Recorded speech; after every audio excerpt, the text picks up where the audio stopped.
अभी कुछ देर पहले मेरे साथ एक बड़ा स्कैम करने की कोशिश की गई है। और देखिए, मैं बाल बाल बची हूँ और मेरे अकाउंट में सारे के सारे पैसे उड़ने वाले थे।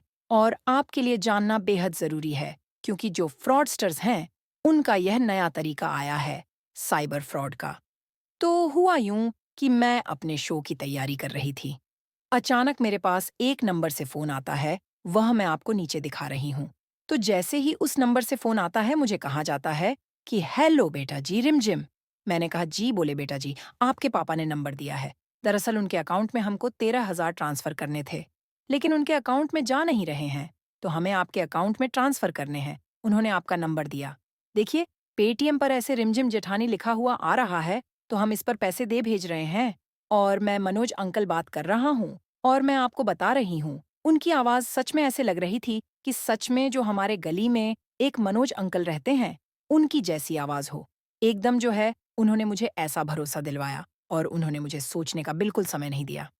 2 या 3 सेकंड उनका, जल्दी से अपना मैसेज सेक्शन चेक कीजिए।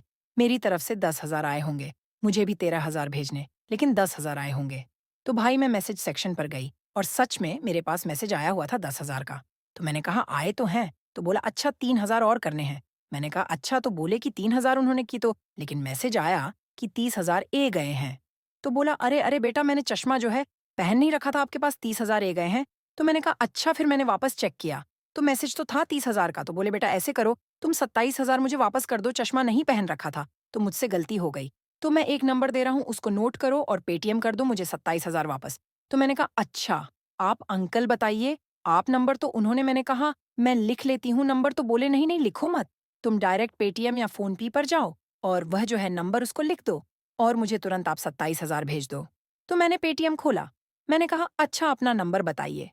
तो मैंने उनका वह नंबर लिखा, उन्होंने मुझे एक नंबर दिया, मैं आपको साइड में बता रही हूँ, कृष्ण कुमार झा करके। वह पूरा का पूरा पेटीएम पर नाम आया तो बोला, अब आप जो है तुरंत मुझे कर दो, फ़ोन चालू ही रखो। मैंने कहा, बट अंकल, जब तक मैं फ़ोन रख नहीं देती हूँ, मेरा नेटवर्क नहीं चलेगा, मैं आपको ट्रांसफ़र नहीं कर पाऊँगी, क्योंकि इंटरनेट नहीं चलेगा अगर मैं फ़ोन पर बात कर रही हूँ।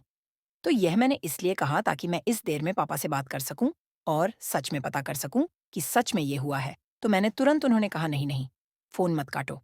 मैंने कहा नहीं अंकल, मुझे एक बार ना पैसा नहीं पाएगा। आपके पास, तो मैंने फ़ोन काट दिया। फिर मैंने पापा को फ़ोन किया कि पापा आपने मनोज अंकल कोई हैं, जिनसे आपने कहा है कि मुझे 13,000 भेज दें? तो बोले नहीं बेटा, ऐसा तो मैंने किसी को नहीं कहा, मैं ऐसा क्यों कहूँगा? तो मैंने कहा मेरे साथ ऐसे-ऐसे बोला कि बेटा ये फ्रॉड हो सकता है, तो पहले तुम देखो।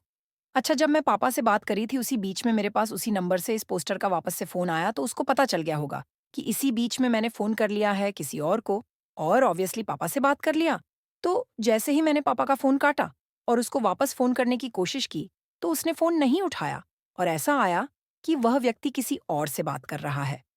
तुरंत मैंने अपना अकाउंट बैलेंस चेक किया, तो उसमें कोई पैसा नहीं आया था। बात यह थी, जो मैसेज मेरे पास आया था, मैं आपको नीचे भी दिखा रही हूँ। जो मैसेज मेरे पास आया था, वह उसी नंबर से आया था, मेरे बैंक की तरफ से। वह मैसेज मेरे पास नहीं आया था कि देखिए, और बिल्कुल हूबहू वैसा मैसेज आया था, 10,000 क्रेडिट, 30,000 क्रेडिट, और जैसा बैंक आपको मैसेज करता है, वैसे ही आ गया। तो जब मेरे पास शुरुआत में आया था, तो मेरी नज़र ही नहीं गई कि भई ये बैंक की तरफ से मैसेज नहीं आया है, ये उस नंबर से मैसेज आया है। तो बाद में मुझे पता चला, तो देखिए, ये लोग बिल्कुल भी समय नहीं देते हैं और आपको इस तरीके से मजबूर कर देते, एकदम हूबहू उनकी आवाज़ लगती है। तो देखिए, अब मैंने इसके लिए रिपोर्ट कर दिया है साइबर दोस्त पर, जो कि गवर्नमेंट की एक वेबसाइट है और वहाँ पर आपसे पूरे डिटेल्स पूछेंगे कि कितने बजे फ़ोन आया, एक अपनी आपकी आईडी कार्ड माँगेंगे, क्या नंबर था, कैसे हुआ? तो उन सब ने मुझसे पूछा। मैंने इसको गवर्नमेंट वेबसाइट पर रिपोर्ट कर दिया है। अब आपकी बारी है कि आपके साथ कभी भी ऐसा होता है, सबसे पहले तो इसको साइबर दोस्त पर जाकर इसको रजिस्टर कीजिए, अपनी कंप्लेंट को, या पास की किसी पुलिस स्टेशन में बताइए। हेल्पलाइन नंबर भी मैं आपको बता रही हूँ।